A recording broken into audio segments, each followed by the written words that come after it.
Sounds good. Well, thanks everyone for joining. My name is Paul Vranis, and sorry about the technical difficulties getting started here, but I want to thank Councilwoman Sawyer for joining us this evening and spending some time with us. And really just ready to get started here, jump right into it as we're at half past. So as far as what we're going to look to cover this evening, we'll start with a quick introduction to Lowry United Neighborhoods and some brief neighborhood announcements. And then we'll flip it over to Councilwoman Sawyer to give updates on a couple of high level, or a couple of items of importance to our community. And I think that Amanda, what we'll do is let you give sort of updates on these four things and then open it up for questions afterwards, like aiming towards 7 o'clock. And then we'll wrap things up if that sounds okay. That sounds perfect. And I think, probably the easiest way to do this, if you are okay with that, is probably easiest if you and I just kind of have a conversation. So like, I'll let you just maybe ask questions or kind of lead me on, where you want me to, what you want me to talk about or what you want, and then we can just kind of go from there. Does that sound like a plan? Sounds like a plan to me. Cool. Perfect. Well, thanks everyone for joining. As far as for those of you that are new to Lowry United Neighborhoods, I want to have a couple brief quick announcements and an introduction. Lowry United Neighborhoods, also known as LUN, is officially recognized by the City and County of Denver as a registered neighborhood organization for Lowry, including Boulevard 1. And our goal is to represent the interests of all residents. And what's really exciting to me about LUN is that we represent not only homeowners, but also renters here in our community, to represent them in any aspect of the City of Denver's government. And our goal is to build a sense of community in our neighborhood. We've recently sent out a survey. We've gotten a couple hundred responses, which we're really super excited about. We'll send out a link to as a reminder after this meeting to those of you that haven't completed the survey, but just really interested in what's top of mind and your feedback on things and how things are going during these times. A quick neighborhood announcement tomorrow.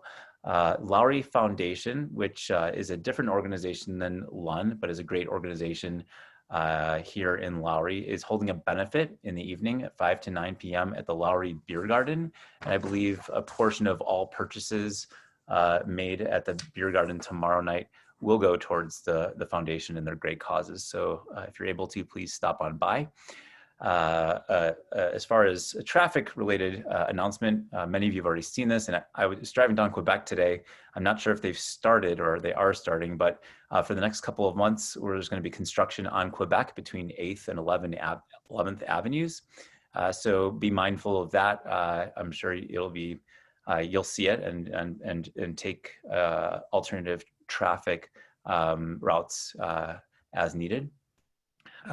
As a follow-up to this meeting, LUN is looking to schedule a virtual meeting with the League of Women Voters, and they're a great organization. And the idea is there's a lot of things that are on the ballot coming up here in November, both city and state initiatives, and the League does a great job in presenting the both sides of each of those ballot issues to help inform voters in making their decisions. So we're talking to them, looking to get that on the calendar here shortly. And then in October, I think it's okay for us we haven't formally announced this, and I think we're good on the date, October 22nd. I think we're looking to have a follow-up virtual meeting for our neighbors in East Park, following up from the conversation we had earlier this year, and looking forward to continuing that conversation. So with that, let's actually, I want to see if I've got a couple polls here. And the first thing that I want to reach out to the group here is to get an understanding of which of these items is most important to you. So you should show a poll should be showing up on your screen here. And if you just take a minute to vote on which of these topics that we have on our agenda, whether it's community safety and police reform, the budget and impacts that it might have to services, housing and zoning, which is sort of a big bucket, but there's a lot of things moving in that category as far as the group living amendment, affordable housing zoning incentives, and a residential infill project. Updates on the search for temporary safe tent sites here in Denver. And if none of these is a primary area of interest and you've got some other questions, something else. So give everyone a couple of minutes to click in here. I love the interactive nature of this. It's just easier to. I know, it's kind of fun, right? Yeah. As long as the internet's working. Seriously. Well, and I mean, when you guys asked me to come and speak, I said, absolutely, of course, I'm happy to, but I sometimes don't know what people want me to talk about, it's nice to be able to know what people are interested in, so. Yeah, that's great. And it's great to get real-time feedback like this. Yeah, exactly. Cool. All right, so let's wrap it up. It looks like the two main areas of interest are community safety and police reform, and housing and zoning. So okay. we'll spend some time on those, and we'll definitely want to touch on the other two as well as time permits. So you guys can all see what that came in at. 37% want to talk about housing and zoning, followed by safety and police reform, and then the budget and tent sites. So let's talk about it. Let's start with. Let's talk about community safety and police reform. So there's a lot. I mean, from my perspective and what I've been following, there's been a lot of activity around the police safety and police reform.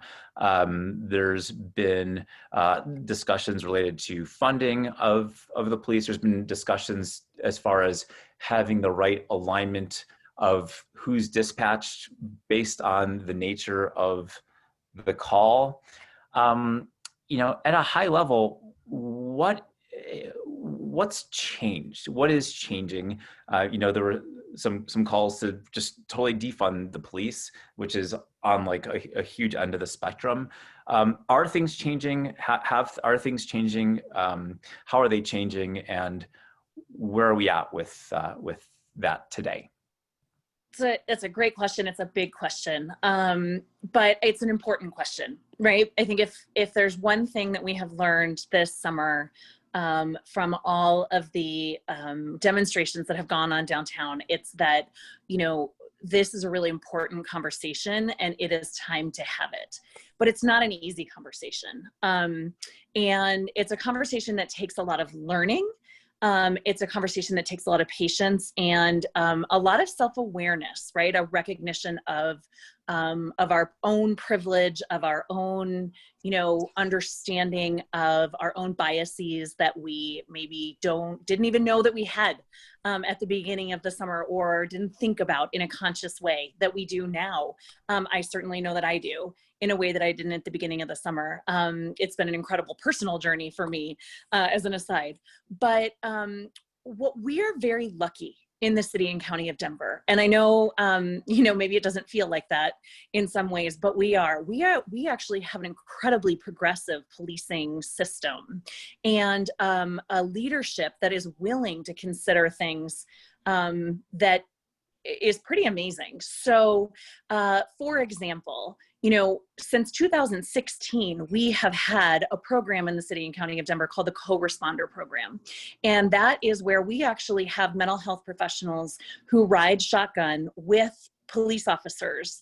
And so, for example, in a domestic violence call, so the way our policing structure is set up, when there's a 911 call, our 911 system is not it's through our Department of Safety, but it is not through our policing. So 911 is a totally separate system. And so 911 actually triages the calls. So, it will go to a co-responder instead of to a police response where only a police officer or set of police officers would go. So a co-responder will go, which means a mental health care professional will go with an officer. We have, which means, you know, depending on what that situation looks like, potentially the mental health care professional will be the one who is the responding officer or the responding professional, as opposed to a police officer being the responding professional, which is fantastic. That's, you know, potentially as it should be. We have a program in the city that's a pilot program right now that we are growing. So the city has matched at $1 million this year. Called the STAR program, that stands for Support Team Assisted Response. It's very cool. It's 3 years in the making. And it's modeled after Eugene, Oregon's program that's been around since the 60s called CAHOOTS. The Support Team Assisted Response program is actually mental health care professionals who go out. There are no officers at all who respond to these calls. So again, 911 triages the call. They determine that it's not a call that requires an officer response at all. And STAR goes out and responds to the call and takes care of it so that no officer ever responds to it. Mm-hmm. So, you know, there are conversations we're having in our city right now around programs that exist right now under our Department of Safety, things like youth violence programs and things like that, youth violence education programs that maybe belong in our Office of Children's Affairs. Mm-hmm. So, you know, we're looking at potentially restructuring programs into our Office of Children's Affairs out from underneath our office, you know, our Department of Safety. But those are the kinds of conversations that we're having right now. So it's not a conversation about quote unquote abolishing the police, right? Mm-hmm. You know, although those voices exist in our city, and that's one perspective that is valuable and something we should consider, it's not something that the vast majority of us feel is valuable or something that we want in our city. I sent out a survey to most of our, you know, to our community, and I think we had something like 1,600 respondents, which is more than we have ever received from any responses than we've ever received from any survey I've ever sent out. And that was in 48 hours that we got those responses. And 78% of respondents said that they were not interested in abolishing the police. So, you know, I'm very big on representing our community and our community voice and getting feedback from community. Our community is clearly not interested in abolishing the police. That said, our community is interested in trying to figure out a better way of doing our system, if there is a better way of, you know, making sure that we are redistributing our resources in a more thoughtful way for two reasons. Number one, because there are things we have put on our police officers' plates that they aren't trained for and that they don't want to be responsible for. Things like mental health care that they are simply not trained for and that they simply they shouldn't be responsible for, right? So those kinds of things we need to be more thoughtful about. We need kinds of things from their responsibility because they don't want that responsibility either. And two, because they want to be focused on the things that they're trained for, and they want the resources that they have to go towards those things. So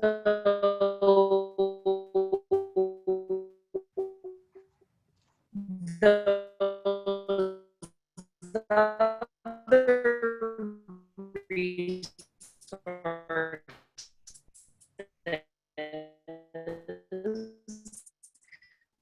should go in a different direction towards the things that, you know, can then be focused in a different, more thoughtful. There is a conversation being led by the community, reimagining policing as well. And those conversations happen on Thursday afternoons, PM, but it could be, I can't remember off the top of my head right now, I apologize, but you can follow them on Facebook. They put them on Facebook Live every week. And so everyone can watch them and listen in on what's happening with them. They're really interesting. You know, it's going to take a little time, right? We are, first of all, we are there in some really important ways already. And second of all, we are having some more conversation about where we go from here. And those conversations include the police. in partnership with what they also want.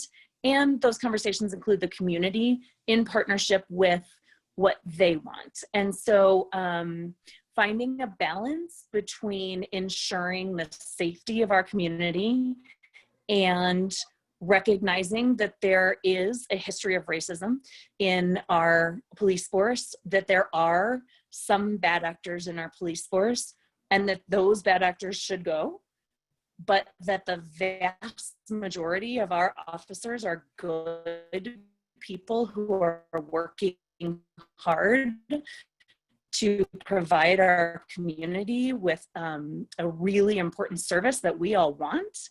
And finding that balance is for. So that was kind of a long answer to a question, but it's a big question and a big conversation. Yeah, no, it's a super big question, and I appreciate the context there. I was getting a little bit of internet breakup on my end, but hopefully everyone else got that. Okay. There's a follow-up question, and I think it's sort of everything has to do with budget nowadays. Yeah. Earlier this year, we were talking about filling the budget gap from last year, and now we're talking about next year's budget. What I think we're looking at a 9% cut in police as part of the budget. How, from your perspective, do you see that line item or that budget item, and then how does that get translated into how is that going to impact the day-to-day experience that Denverites have with the police?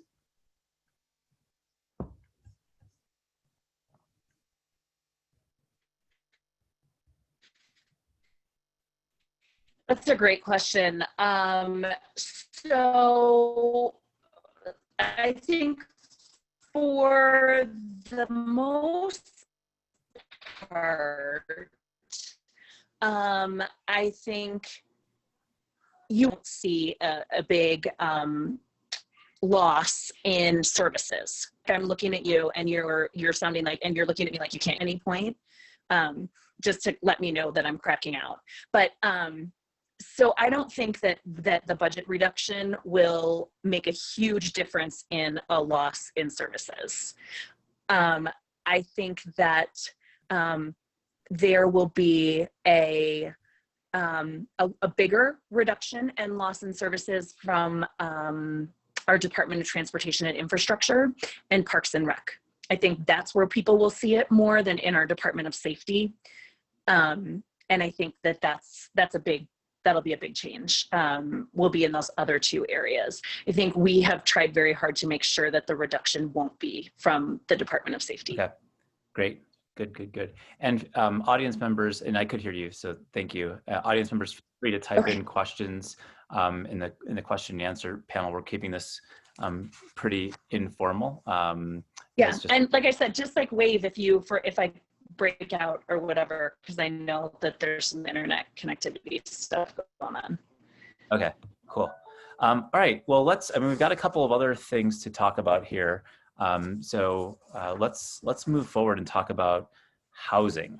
I would just say, to start off with, how do we feel like Denver's doing? Obviously, there's been a historical affordability issue and a lack of supply issue. How do you feel like Denver's doing as it relates to affordable housing, and what does the near-term solution look like?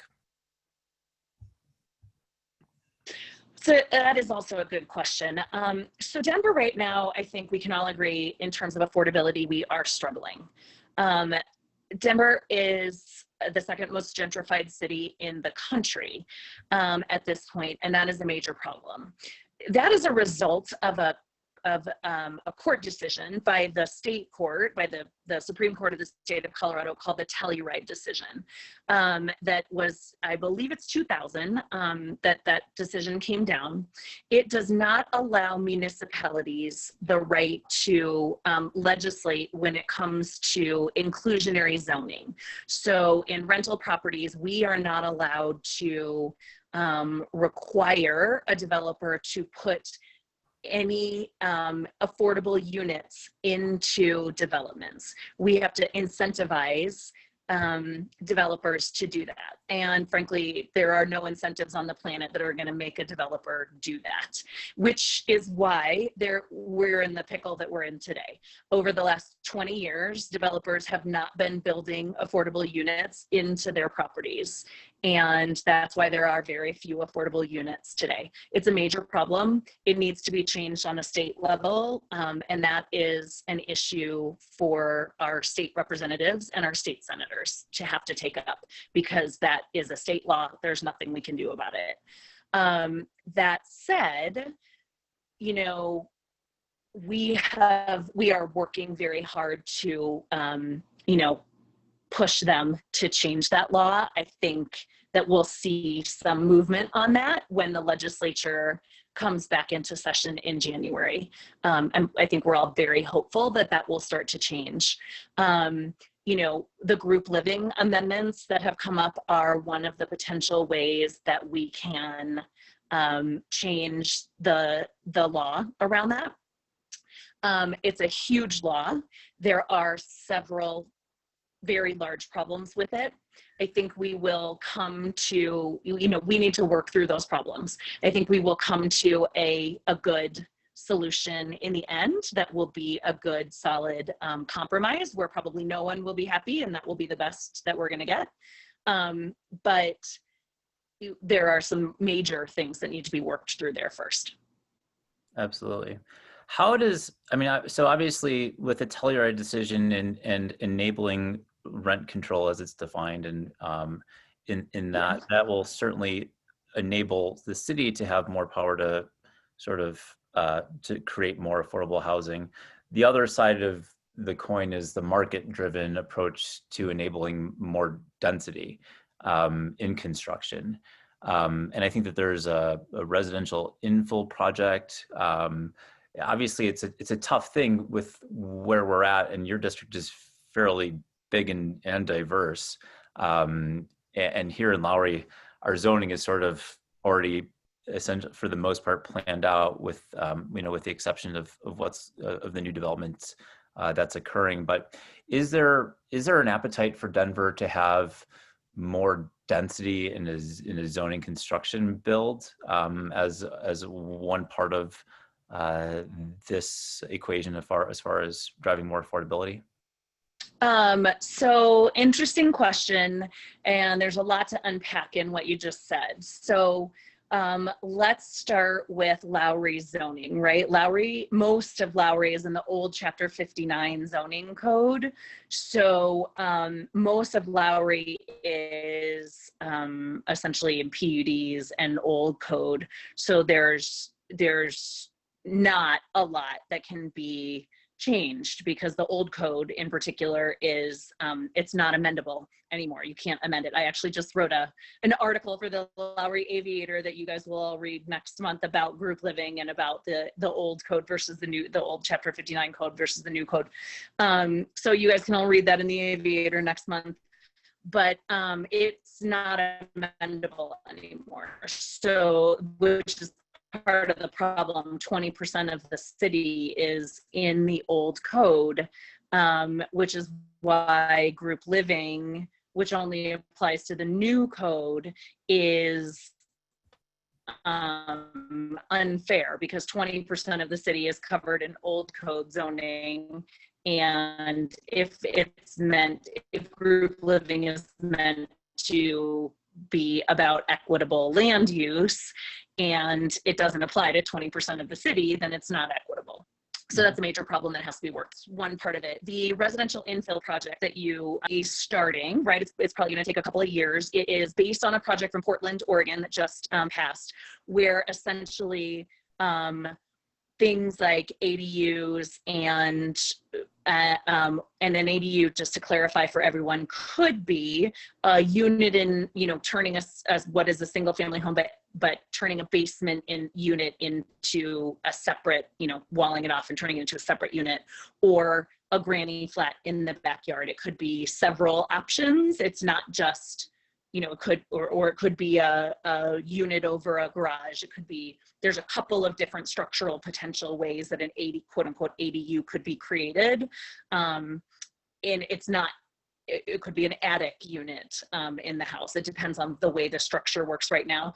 But this residential infill project would essentially look at the structure of a home as it currently exists, and how that home as it currently exists could be split into several different units instead of scraping the home and putting a larger home on the lot, so it's essentially a way of creating more units on the same lot instead of scraping and putting a larger unit on the lot. So it would be a way of creating density and preserving kind of the historic sense of the community, where right now we are having a problem with gentrification because lots are being scraped and larger houses are being put on there.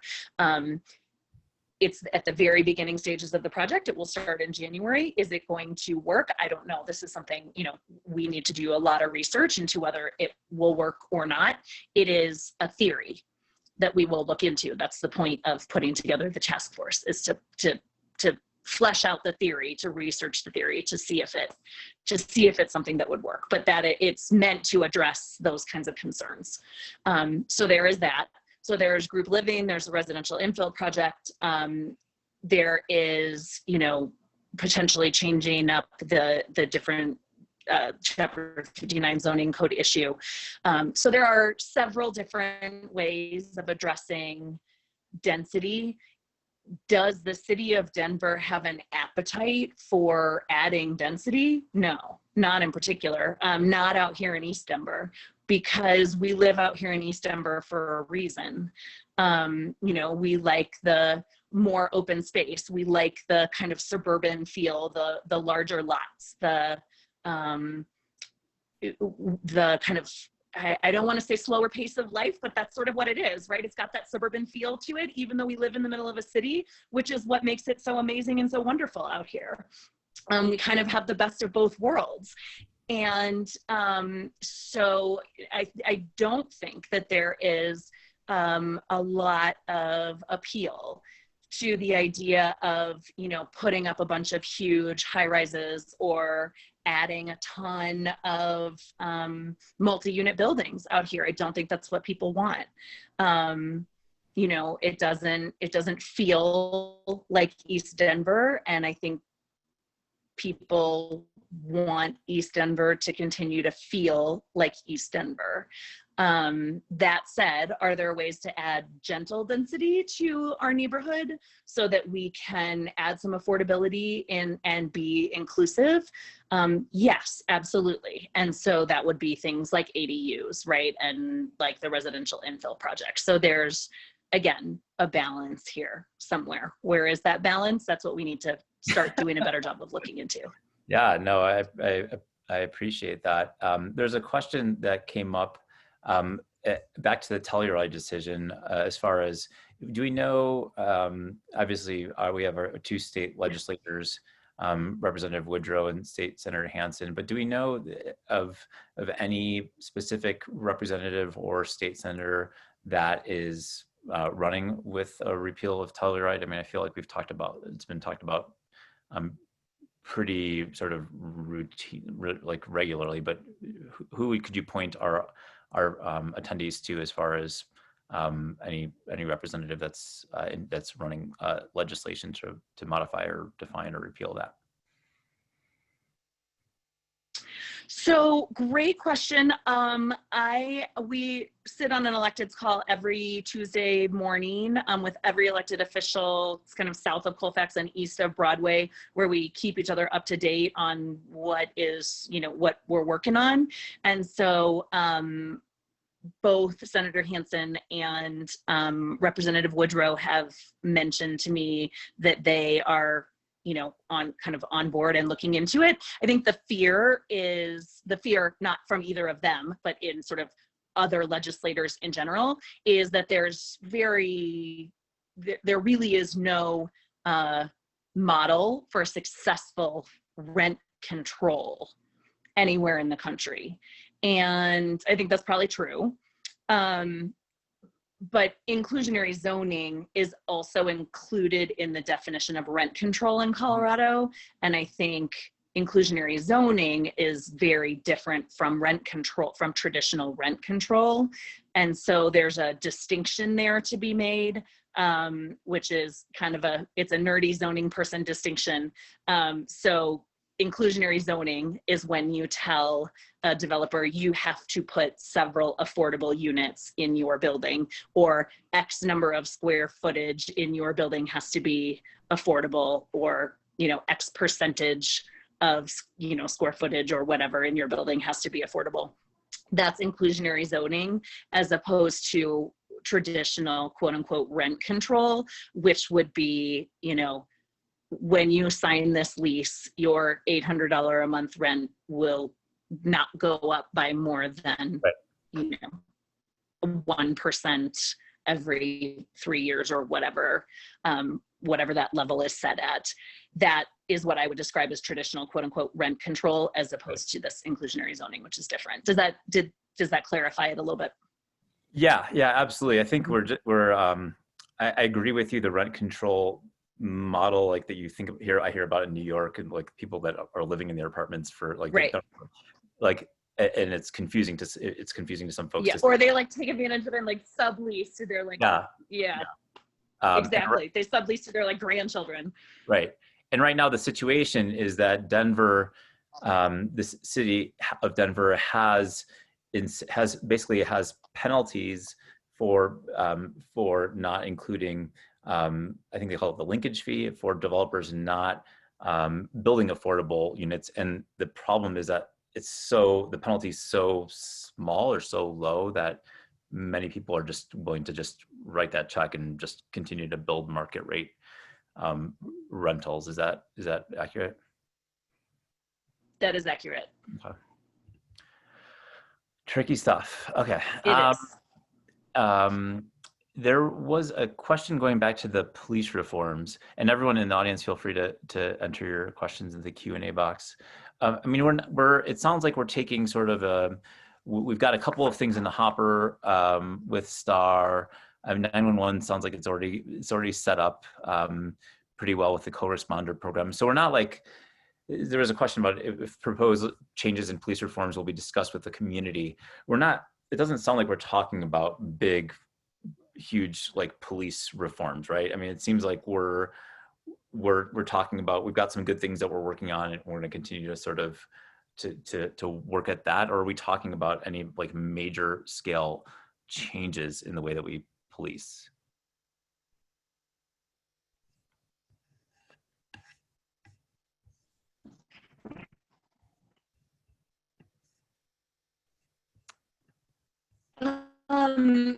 Great question. Unclear at this point. You know, I think it depends on who you talk to. The Citizens Oversight Board is running the community conversation around policing and what that should look like. And they are considering some very dramatic, very large changes. You know, they're at the beginning of that conversation. They've only had, I think, 3 meetings, or maybe the 4th meeting is tomorrow. So I think they're at the very beginning of that conversation, and that will be fleshed out more as that moves along. So I don't know. I can't say with any real kind of certainty.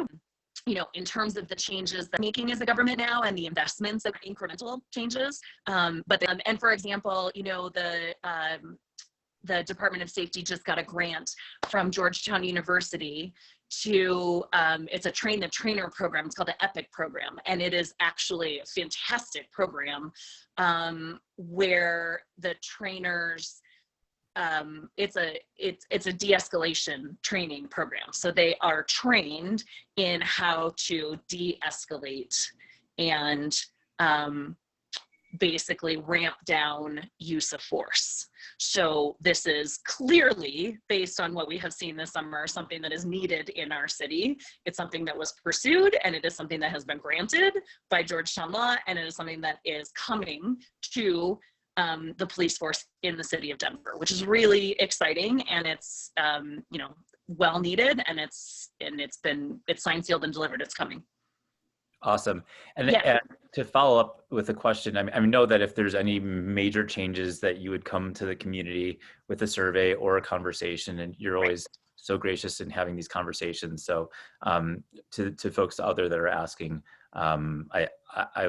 you know, we know that you're soliciting input. So I would extend that out to folks that are listening and curious or concerned about their voices being heard.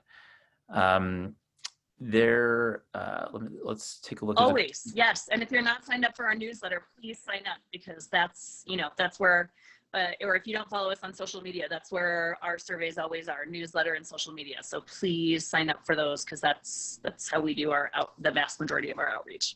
Yeah, perfect. We got a question about concerns about a looming possibility of including housing for felons across the city. Is there like a post-felon, post-prison housing program going on?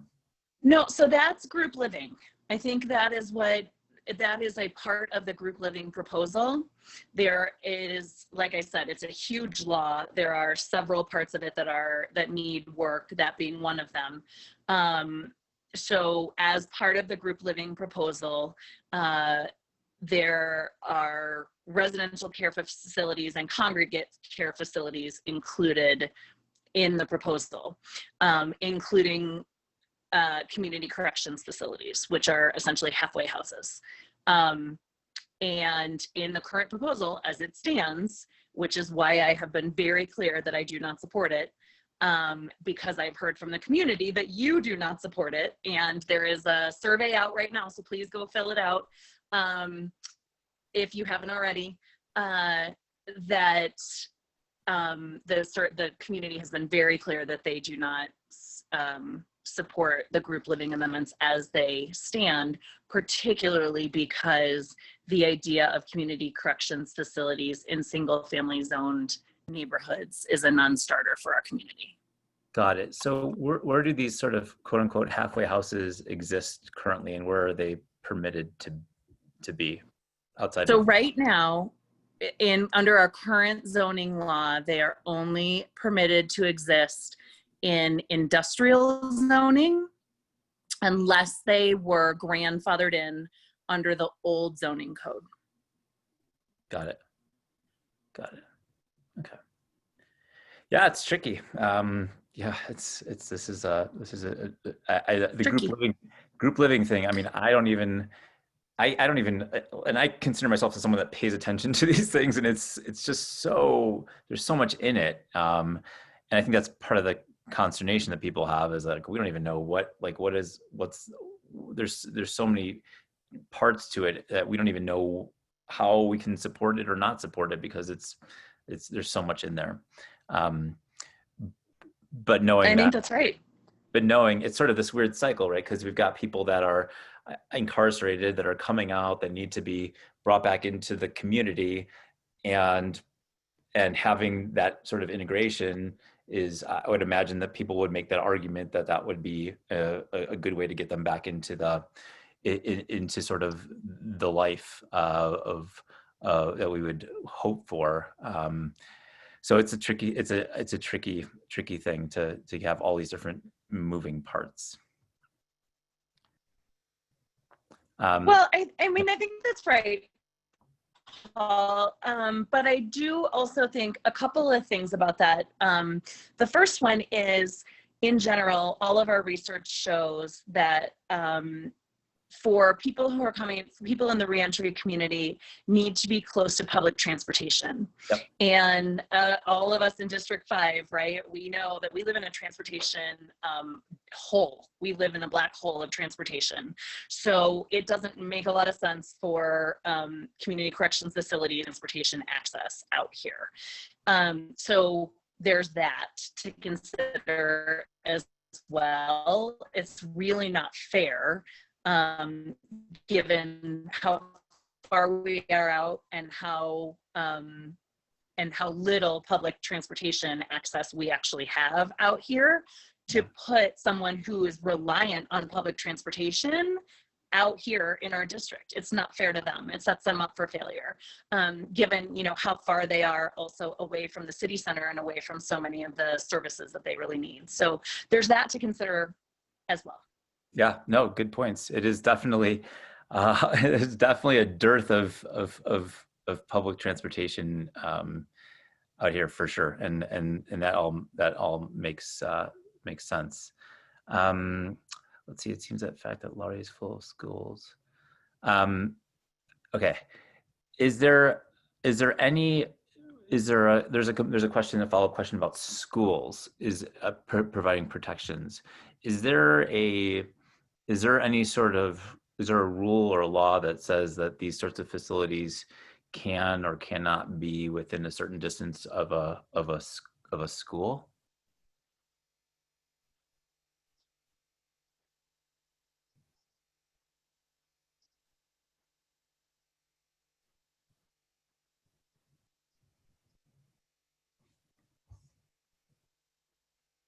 So there are a number of state laws that are in play, right? So actually, there are extraordinary strict laws that govern community corrections facilities. So yes, there are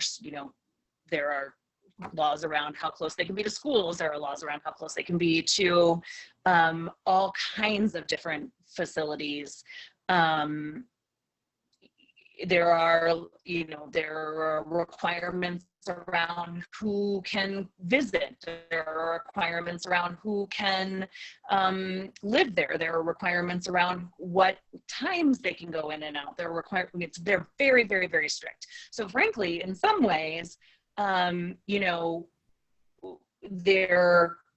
so highly regulated that it is almost, not necessarily a bad thing that they would be allowed in a community, because they are so highly regulated. That said, the city of Denver unfortunately enjoys a 50% recidivism rate when it comes to our reentry facilities, and so that's not great. No. In single family neighborhoods, and that's a problem. Yeah, for sure. Cool. Is lower, that would be better, but when we're looking at 50-50, I don't know. When we're talking about kids, I'm not sure, especially, is this the kind of law where we look at sex offenders and we say maybe sex offenders don't enjoy the same protections, as we need to flesh out more. This is why I say this group literally not ready for a yes vote. Yeah, perfect. That was a Are good you there? question. Yeah. Can you hear me? Yeah. Yep. Yeah, no, appreciate that. That was a good question. And thank you for answering that. And if any other audience members have a question, feel free to jump in. I think there might just be a lag between us, Amanda. I'm not sure. That's fine. But it's coming, everything's coming through. Cool. So on a less controversial note, temporary tent sites. I've read, I don't know where we're at today. I've just seen the headlines. So can you get us up to speed on, this was announced that we're providing safe, sanctioned tent sites somewhere in Denver. The mayor asked a handful of council members to submit, input, and then there was an announcement, I think, of 1 in 5 points, and then that was off the books. Where are we at with that? Yeah, I don't know is the short answer. I'm sorry I don't have a better answer for you. It seems like every time someone comes up with an option for where these potential safe camping sites are going to go, it doesn't happen. So what I can tell you is that when the conversation around safe camping sites came up originally, knowing that our community feels very strongly that housing involves a roof and a door, and that based on the Initiative 300 voter data, our voters feel very strongly about supporting the camping ban. I did not support the safe outdoor camping sites. There were a couple of other reasons for that, including the fact that the safe outdoor camping sites were essentially for no more than a grand total of 100 total campsites, right? Camp tents, and we have more than 1,000 people sleeping outside right now. So, 10% of a solution is not a solution, in my opinion. And so it didn't seem like a reasonable plan, particularly when we would be spending a significant amount of money in tax dollars to pursue something like that, when we could spend those tax dollars to, for example, build housing for our homeless population, which seems like a more reasonable solution because it involves a roof and a door. So I did not support the safe outdoor camping sites for those reasons. And when the mayor asked the council members to identify locations in the city to determine where in districts that those campsites might be appropriate, he only asked council members who had supported the campsites. So he did not ask me, and there will not be outdoor campsites in District 5 because I did not support the safe outdoor campsites originally. So I am not a part of the conversation about locations. And so I don't know a ton about the conversation because I'm not a part of the conversation. I can tell you that now, given the fits and starts that have happened, they are really looking at private funding and private locations. Oh, interesting. But it's not, winter is coming. It's not a solution. No, I've heard, I've heard people that have been out there in the winter, and it's brutal. It's so sad. We need to house our homeless population. Yep. We've got 12 minutes left, so if anyone has questions, have them keep sending them in here. Budget, couple $100 million short. What is going to be? I saw something in the newsletter about there might be a little less trash pickup. What should Lowry residents expect? How is life going to be a little bit different, short a couple $100 million? Yeah, so great question. Like I said earlier, where you're going to see the cuts in service are going to be transportation and infrastructure, and you're going to see it in Parks and Rec. So you're going to see it in when the rec centers reopen. You're going to see it in shortened rec center hours. You're going to see it in, you're already seeing it in trash pickup. You're going to see it in, for example, along the 6th Avenue Parkway, there's no longer trash cans. Please pack it in and pack it out. Please don't leave your trash everywhere. It's going to collect rats. We are actually putting together a park at 6th Avenue Parkway cleaning next couple of weeks because we desperately need to go pick up the trash that has been left out there, because it's gonna become a health hazard because people are leaving their trash out there. It's gross. That's where you're gonna see it the most. Really great. I know it doesn't feel great, but things like when we want a traffic study, we say to the Department of Transportation and Infrastructure, can you please come and do a traffic study? We would like to have, better traffic here, traffic calming measures here or whatever. And even when they tell us no, but they come and do the traffic study and then they say, this doesn't meet the requirements for it at this time. coming up next year, they're going to say no, and they're not even going to come and do the traffic study. They're going to say, you have the money to put it in anyway. So that's where we're going to start to see the difference next year. It's going to be in that some of these upgrades that we've gotten used to asking for, we're not going to be receiving next year. And that's going to be, it's just going to be a shift in mindset, and it's just going to be, it's going to require a little patience from all of us, me especially. Oh man, so much we could talk about with the transportation. So there's a good question about going back to housing, tiny home villages. Is this still something that is, I'm not even sure if there's a zoning change required, or if this is just something that people can go and build. Like, what is that? Are those options? Is tiny home villages an option here in Denver?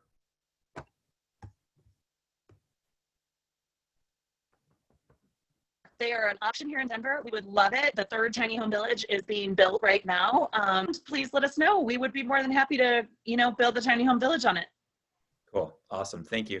I think if anyone has more questions, feel free to bring them in. Are there any ballot issues, initiatives? I know that there's a slew that came out of City Council. Are there any that you want us to pay attention to, or are particularly important? So I have to take off my City Councilwoman hat and put on my Amanda Sawyer hat, because I am not allowed to endorse any ballot initiatives using my official capacity. So we can talk about this, but we cannot talk about it in my official capacity. So there are a number of ballot initiatives. Check your blue book. A couple of ones that are really important that you should definitely think about would be, there are 2 taxes that are coming through. Climate tax is a sales tax, and then there's a tax on for homelessness support that would help pay for things like supportive housing. So consider both of those. There is a charter change amendment that's coming through that would basically create a board that's like our Park and Rec Advisory Board, but it would be for the Department of Transportation and Infrastructure. So that's an interesting one. I put forward 2 charter change amendments this year personally. One is very simple and straightforward. It just modernizes charter language, so it allows us to make some changes for modernizing like meetings and things like that. When coronavirus hit, we discovered that we needed to kind of, the language of our charter is very, very, very strict and very, very, very specific. So by modernizing our charter language and making it a little more flexible, it gives us a little more flexibility in terms of, open meetings. It doesn't take any rights away from the people at all, but it just gives us a little flexibility. I'll give you an example. Our charter actually says that we have to meet every Monday night. Our charter says every Monday night. Interesting, right? So just being able to say, we need to meet weekly, or we need to meet, at a reasonable period of time or whatever, just gives us more flexibility. So when COVID hit and we were trying to decide, how do we do this? Do we have to meet this week? There's a public health order saying we shouldn't meet in person. How do we do this, right? So trying to figure all that kind of stuff out when the charter says we have to meet every Monday night is a very interesting challenge. So pay attention to that one. And then the second one is council approval of mayoral appointees. So it would give city council appointment approval, or approval of 14 mayoral appointments. So there are 11 charter appointments for the mayor's cabinet, and those are things like, those are positions like the head of Parks and Rec, the head of Human Services, the head of Community Planning and Development, the head of Department of Transportation and Infrastructure, the big agencies of the city. And then chief of police, chief of fire, and sheriff. So it's a best practice in cities in strong mayor systems across the country. And, you know, I've written some articles about it and things like that, so you can go do some research. The kind of argument against it is that, you know, what if that scares away, you know, qualified candidates. And interestingly, there's really no formal opposition to it at all, except from the mayor's office, understandably. And so anyway, you should go research that one as well. But those are and Pipples, you will get to vote on. I heard that. Yep. Great. There's a comment about, actually Barb has a question about the tiny home villages. Do you know where they are offhand, Amanda, where those tiny home villages are located? So the original one, Beloved Tiny Home Village, is up in Global Elyria Swansea. The second one is Cole, I believe. And the third one is, they're just building it now, and it is on the west side. Got it. And I don't know where that parcel is, but that's where the other two are. Got it. Good. Thanks for the question and answer. There's a quick one. It's not a quick question, and I'm not familiar with it, so I'll just read it out here. It's Denver's Road Home program has received unflattering reports from 2 city auditors. Why aren't we revamping that program rather than asking for additional taxes for homeless programs? So we have Denver's Road Home. It doesn't really exist anymore. It is, we had revamped it entirely last year. It is now, it has been wrapped into a new agency in the city called the Department of Housing Stability. It's what we refer to as HOST.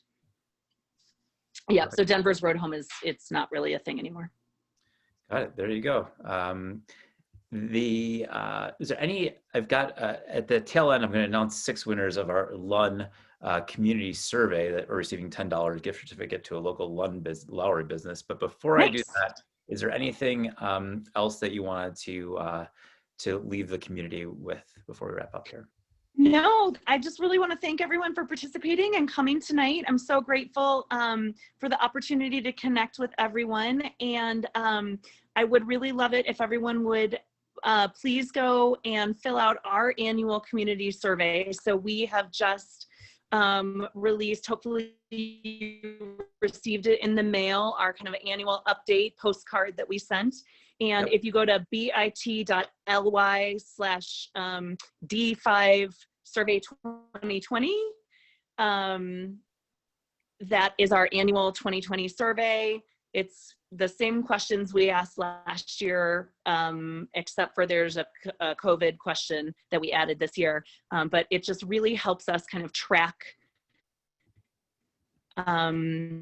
you know, year over year, what people in the community what you guys are interested in, helps us focus what we should be advocating for on your behalf, and making sure that we are doing, because that way we know what you care about. So please go fill it out for us. And, you know, if you would like to contact us or have any questions, denvercouncil5@denvergov.org is our email address. Please, you know, reach out. We're always available. And Paul and the rest of Lowry United Neighborhoods staff and team, thank you guys so much for all you guys do.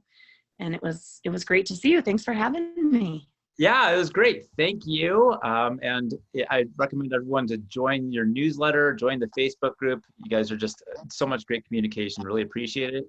And then we've got our 5 winners here. If your names are up there, you'll be hearing a note from us. Thank you for filling out our LUN survey. I posted a link to it if you haven't already in the chat box. So feel free to do that, and we'll get those responses out. Councilwoman Sawyer, thank you. It's a pleasure as always. To the LUN board, thank you for enabling this, and to the Lowry community, thank you for your participation. Have a great night, everyone. We appreciate it.